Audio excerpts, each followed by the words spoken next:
Jelang pelaksanaan Pilkada Jakarta, sejumlah elit partai politik dan tokoh melakukan kontes kecantikan, citra politik demi mendulang elektabilitas. Namun belum ada satupun partai politik yang menyebut nama calon presiden di Pilpres 2024, Anies Baswedan, untuk kembali dicalonkan di Pilkada Jakarta. Saat ditanya wartawan langkah apa yang akan diambil Anies menjelang Pilkada Jakarta, mantan Gubernur DKI Jakarta itu enggan berkomentar banyak. Semua yang menyangkut langkah berikutnya kasih jeda sebentar. Jeda menata dulu, nutup buku, jenang sumsum, terus baru nanti kita.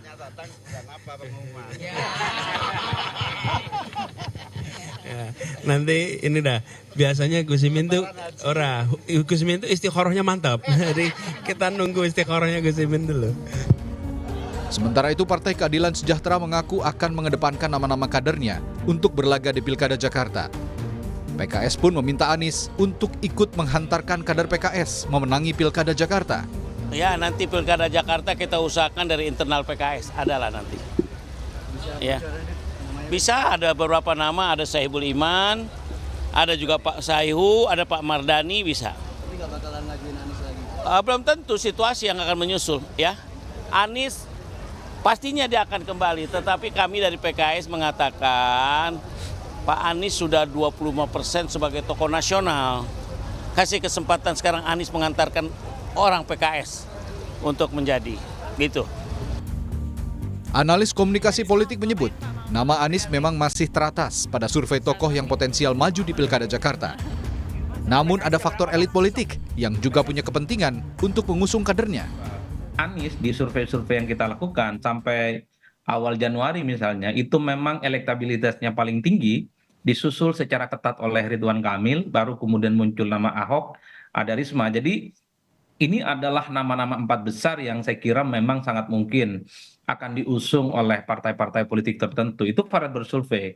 Nah yang kedua tentu variabel elit, karena sampai hari ini sebenarnya elit-elit partai politik itu menyuruh kader terbaik mereka untuk melakukan beauty contest. Bisa jadi, partai politik ini sedang mengukur siapa saja nama-nama tokoh yang bisa bersaing dengan Anies Baswedan jika maju di Pilkada Jakarta. Tim Liputan, Kompas TV, Jakarta.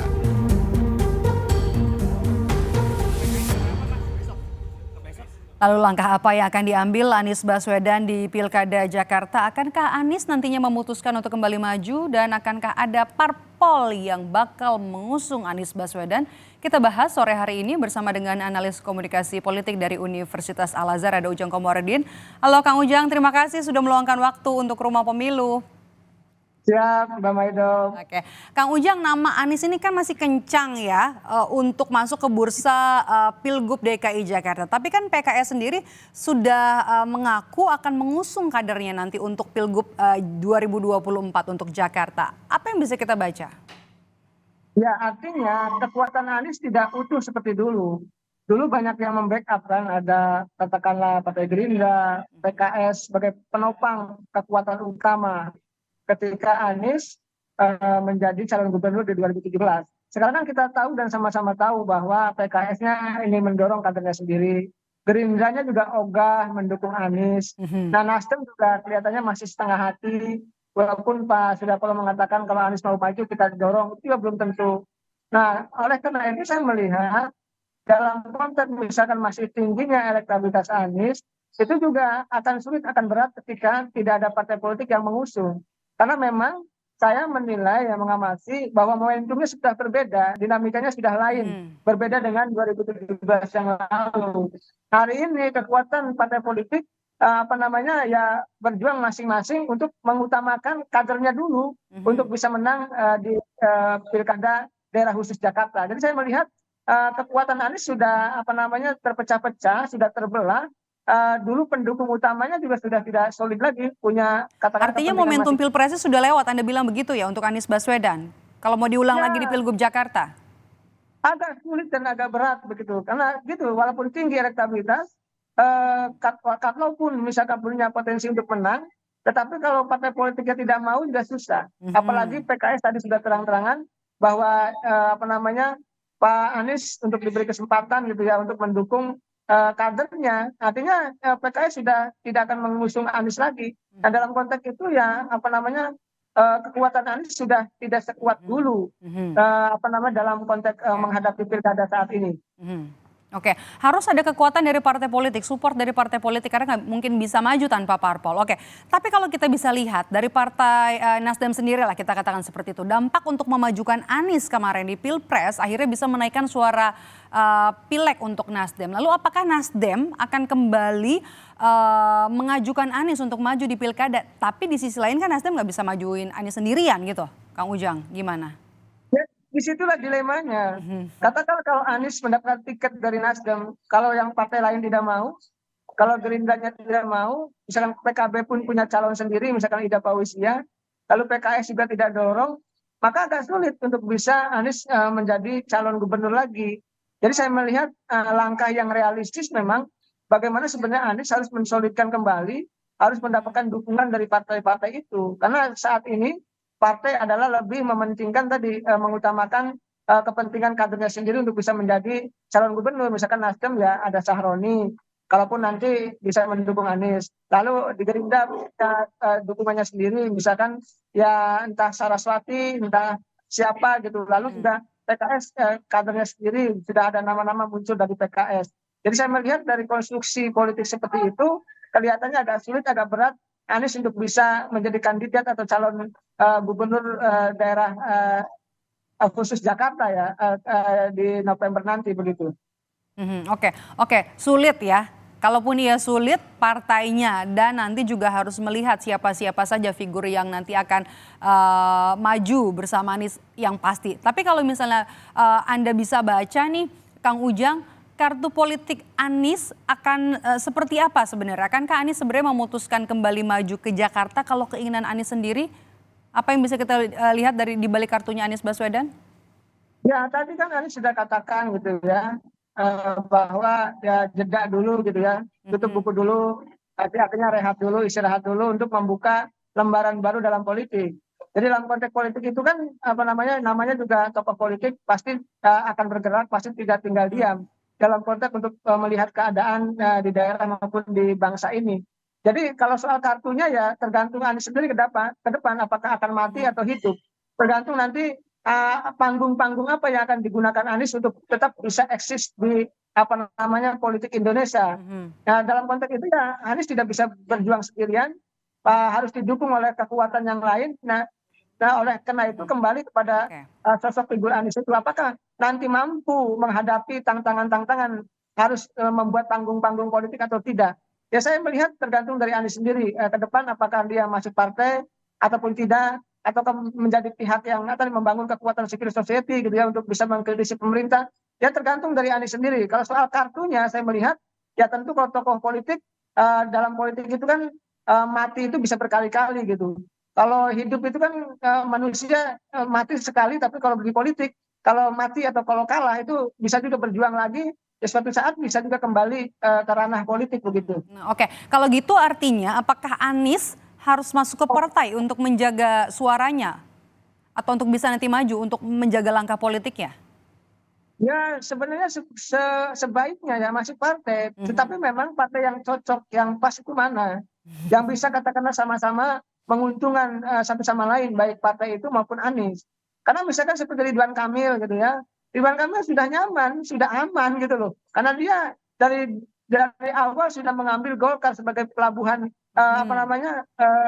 backup politik ke depan gitu, dalam konteks dia sebagai tokoh politik.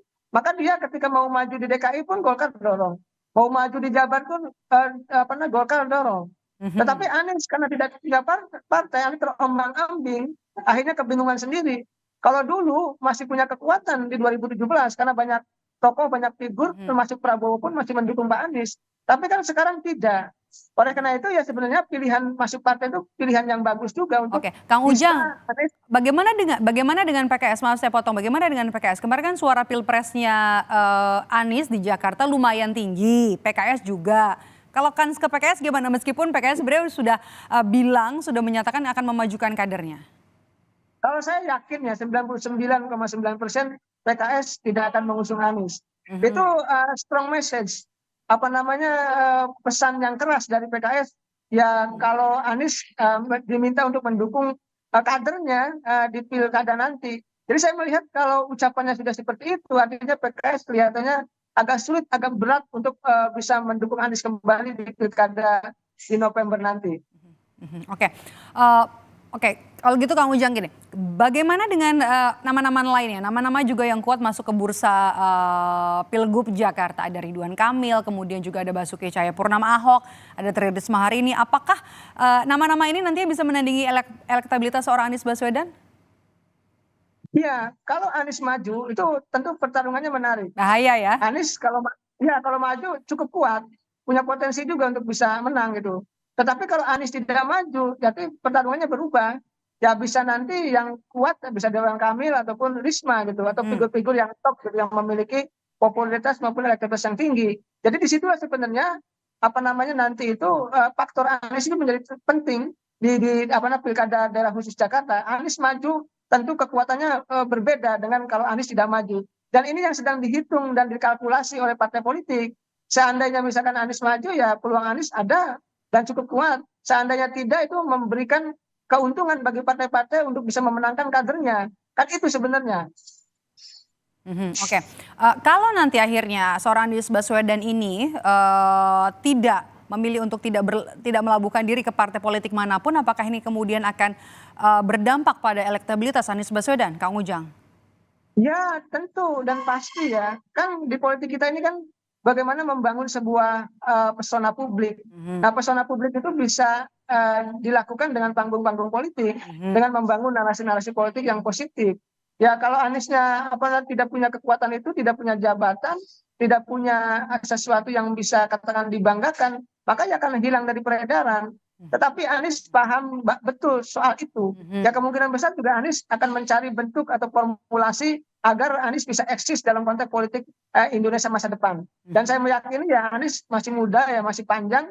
Tergantung kembali kepada Anies sendiri, apakah mampu menghadapi tantangan-tantangan yang saat ini ya partai-partai yang sudah mulai meninggalkannya itu untuk membangun panggung-panggung baru agar tetap eksis ke depan. Oke, tetap harus punya panggung baru karena juga kemarin sudah pernyataannya menyebut bahwa hanya sebagai warga biasa saja setelah kemarin juga koalisi dari Timnas Amin sudah resmi dibubarkan. Ini menarik juga Kang Ujang. Kemarin pada saat pembubaran Timnas Amin ini kan ketua umum partai pendukung datang semua kecuali Surya Paloh, kecuali Partai Nasdem. Apakah ini juga jadi simbol, jadi tanda kalau memang Anies ini sudah ditinggalkan oleh Partai Nasdem?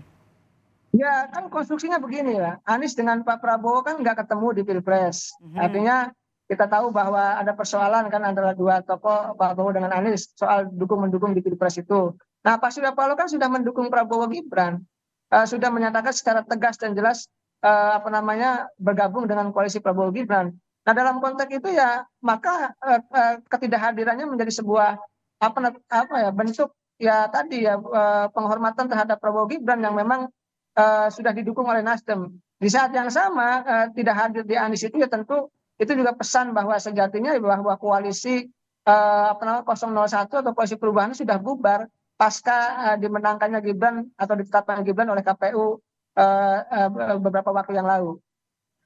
Oke, kalau kemungkinan untuk gabung di koalisi Prabowo Gibran sebesar apa kira-kira, Kang Ujang? Agak sulit, agak berat saya. Saya tidak yakin kalau Anies akan Sesulit masuk apa? betul-betul. Ya karena bagaimanapun banyak faktor ya. Yang faktor yang paling penting adalah kelihatannya Pak Prabowo Gibran akan mengutamakan partai-partai koalisinya yang pertama. Yang kedua juga akan mengutamakan pihak-pihak yang telah memenangkannya, yang orang yang berjasa telah mengantarkannya sebagai presiden dan wakil presiden. Itu tentu yang paling pokok, yang paling utama begitu. Oke. Kemudian kalau misalnya nih, Anda tadi kan mengatakan resistensinya cukup tinggi ya kalau untuk gabung di koalisinya Prabowo Gibran. Untuk Jakarta masih kurang untuk dukungan dari partai politik. Kemudian kalau nanti pada akhirnya ini kan gelarannya masih sampai 2024. Kalau nanti langkahnya Anies tidak bergabung dengan partai politik, apa sebenarnya langkah yang harus hati-hati yang harus dilakukan oleh seorang Anies Baswedan? Menurut Anda catatan untuk Anies Baswedan? Ya sebenarnya menjadi akademisi ya, kembali kepada dunia kampus, membangun pemikiran-pemikiran besar gitu ya, membangun narasi politik yang positif di publik gitu ya, itu menjadi sesuatu yang bagus. Jadi membangun sebuah konstruksi gagasan besar untuk bangsa dari kampus kan sesuatu yang bagus juga, sesuatu yang hebat juga. Nah kalau itu bisa dilakukan oleh Anies gitu ya ke depan, membangun sebuah kekuatan kembali ya dalam konteks personalitinya dari dunia kampus juga menjadi sesuatu yang bisa layak diperhitungkan ke depan. Kampus adalah kekuatan dan pikiran juga kekuatan, dan Anies punya itu. Anies punya pikiran dan Anies juga punya kampus. Nah tinggal bagaimana sebenarnya itu menyatukan dengan kekuatan rakyat, dengan kekuatan publik. Nah disitulah sebenarnya akan ketemu jalan atau solusi Anies bisa mendapatkan momentumnya kembali begitu. Oke, terakhir Kang Ujang, bagaimana nanti Anda bisa melihat kontestasi Pilkada Jakarta tanpa seorang Anies Baswedan? Ya tentu kalau tidak ada Anies ya senang partai-partai itu. Karena kadernya punya peluang untuk bisa menjadi gubernur. Misalkan Golkar, PKB, gitu, Nasdem, dan PKS, dan lain-lain pasti akan mendorong kadernya. Dan potensi kadernya menang kan cukup tinggi. Sedangkan kita tahu bahwa Anies tidak berpartai. Nah disitulah sebenarnya pilkada tanpa Anies ya kurang menarik, kurang greget gitu loh, karena incumbent-nya tidak ada. Sedangkan kalau ada incumbent ini lebih menarik, lebih ketat, sehingga nanti pertarungannya akan lebih dahsyat. Tetapi tanpa Anies ya tidak akan menarik, tidak akan terlalu menarik. Kenapa? Ya karena incumbent-nya tidak ada begitu. Oke, kita tunggu nanti seseru apa Pilkada Jakarta, apakah dengan Anies atau tanpa Anies Baswedan. Terima kasih sudah bergabung bersama kami, analis komunikasi politik dari Universitas Al Azhar, Ujang Komarudin. Saya selalu, Kang Ujang.